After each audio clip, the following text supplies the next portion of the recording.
உங்கள் எல்லாரையும் Rita recipes சேனலுக்கு அன்போடு வரவேற்கிறேன். இன்றைக்கி நம்ம வீடியோ என்ன பார்க்க போகிறோன்னு பார்த்தீங்கன்னா, அதுக்கு முன்னாடி ரீட்டா ரெசிபீஸ் சேனலை சப்ஸ்கிரைப் பண்ணிவிட்டு பக்கத்தில் இருக்க பெல் ஐக்கான் அழுத்திட்டு ஆல்ன்ற பட்டனையும் அழுத்துங்க.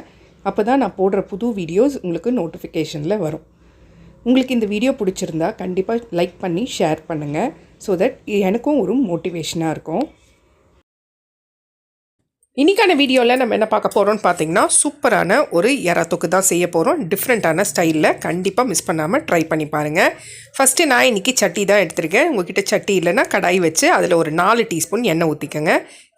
எண்ணெய் நல்லா சூடானோடனே 1/2 டீஸ்பூன் கடுகு, 1 டீஸ்பூன் ஜீரகம், 1 டீஸ்பூன் சோம்பு சேர்த்துட்டு ஒரு கைப்பிடி அளவு கருவேப்பிலை சேர்த்துக்கோங்க. அதெல்லாம் பொரிஞ்சு வந்த உடனே ஒரு 2 மீடியம் சைஸ் வெங்காயத்தை எடுத்து கட் பண்ணி வச்சுருக்கேன், அதையும் சேர்த்துக்கலாம். இப்போ அது வந்துட்டு நல்லா கோல்டன் ஃப்ரை ஆகிற வரைக்கும் நம்ம வதக்கி விட்டுறணும். கிட்டத்தட்ட 1 நிமிஷத்துலேருந்து 1.5 நிமிஷம் ஆகும் கோல்டன் ஃப்ரை ஆகிறதுக்கு.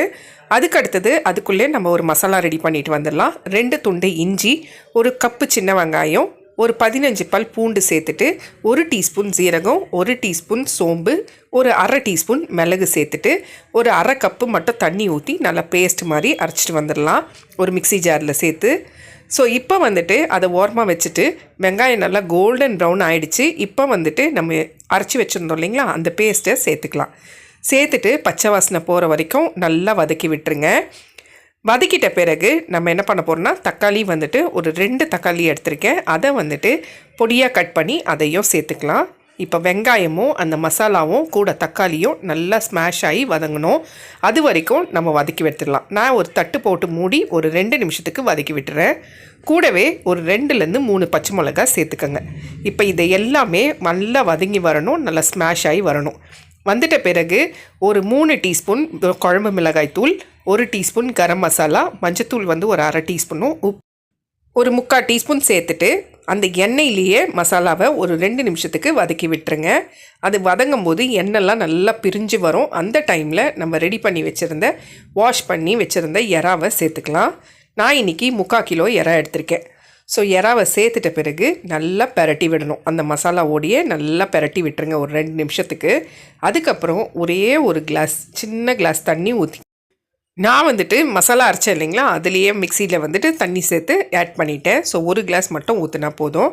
ஒரு 10 நிமிஷம் ஸ்லோ ஃப்ளேமில் வச்சு நல்லா கலந்து விட்டுட்டு கொதிக்க விட்டுருங்க. தண்ணியெல்லாம் நல்லா சுண்டிட்ட பிறகு அதுக்கப்புறம் வந்து எண்ணெய்லாம் பிரிஞ்சு வரும். அந்த டைமில் எறாவை நல்லா கிளறி விட்டுட்டு லாஸ்ட்டாக கொத்தமல்லி கொஞ்சம் கூடுதலாக சேர்த்துக்கோங்க. கொத்தமல்லி சேர்த்துட்டு நல்லா கலந்து விட்டுட்டு வேறு பிளேட்டில் ட்ரான்ஸ்ஃபர் பண்ணிக்கோங்க. அவ்வளோதான், சூப்பரான எறா தொக்கு ரெடி. டிஃப்ரெண்ட் ஸ்டைலாக இருக்கும், கண்டிப்பாக அட்டகாசமாக இருக்கும். மிஸ் பண்ணாமல் ட்ரை பண்ணி பாருங்கள். செஞ்சு பார்த்துட்டு எப்படி இருந்துச்சுன்னு கமெண்ட்டில் சொல்லுங்கள். நம்மளோட குவாலிட்டி ப்ராடக்ட்ஸில் நலங்கு மாவு சேல்ஸ் பண்ணிகிட்ருக்கோன்றது உங்கள் எல்லாருக்கும் தெரியும். நிறைய கஸ்டமர்ஸ் எங்கிட்ட வாங்கி சிஸ்டர் சூப்பராக இருக்குது நலங்கு மாவு அப்படின்னு சொல்லிட்டு ரிப்பீட்டடாக வாங்கினவங்க நிறைய பேர். அதுக்கடுத்ததாக சியக்காய் தூள், செம்பருத்தி தூள், அடுத்தது வந்து மருதாணி தூள், ஆம்லா பவுட்ரு எல்லாமே நம்ம ரெடி பண்ணி சேல்ஸ் பண்ணிகிட்ருந்தோம். தலைமுடிக்கும் முகத்துக்கும் இதுவும் நல்ல ஒரு சேல்ஸு, நல்ல ஒரு ரீச் கொடுத்தது கஸ்டமருக்கு. அடுத்ததாக நம்ம செஞ்சது வந்துட்டு சோப்பு ரெடி பண்ணோம். சோப்பில் வந்துட்டு குப்பமேனி சோப்பு, துளசி சோப்பு, நலங்கு மாவு சோப்பு, மஞ்சள் சோப்புன்ட்டு சோப்புலேயே ஒரு 5-6 வெரைட்டி ரெடி பண்ணி அதையும் சேல்ஸ் போட்டோம். எல்லாமே வந்துட்டு நல்ல ஒரு லாங் லாஸ்டிங்காக இருக்குது, நல்ல ஒரு ஃப்ராக்ரன்ஸ் இருக்குது அப்படின்னு சொல்லி நிறைய கஸ்டமர்ஸ் வாங்க ஆரம்பித்தாங்க.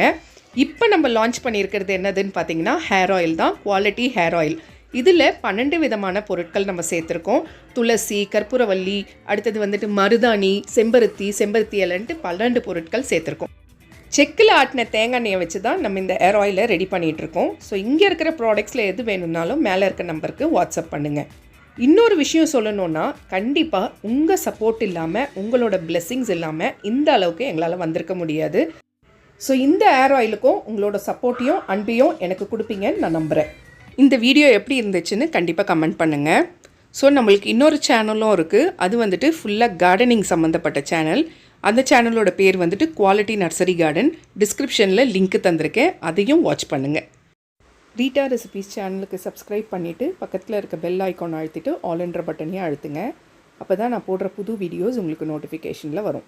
இந்த வீடியோ உங்களுக்கு பிடிச்சிருந்தா உங்கள் ஃப்ரெண்ட்ஸ் அண்ட் ஃபேமிலி ரிலேட்டிவ்ஸ்க்கு ஷேர் பண்ணுங்கள். ஸோ தட் அது எனக்கு ஒரு மோட்டிவேஷனாக இருக்கும்.